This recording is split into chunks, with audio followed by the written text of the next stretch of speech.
Which brings us to the next question I get asked: what are your fertilizing rates? Because this doesn't just happen because these sunflowers are hungry. The first thing I'm going to tell you is do a soil test. That's how you know what you really need. But as a general rule of thumb, 80 to 100 pounds of nitrogen per acre is going to feed these sunflowers and get this kind of production. That's not 80 to 100 pounds total bag weight. That is pounds of nitrogen.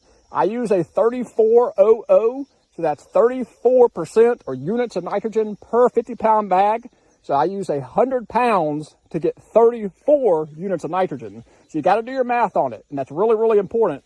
And my soil test also determined that we were low in potassium. So I actually put out 80 pounds of potassium per acre. So 40 pounds in this half-acre field.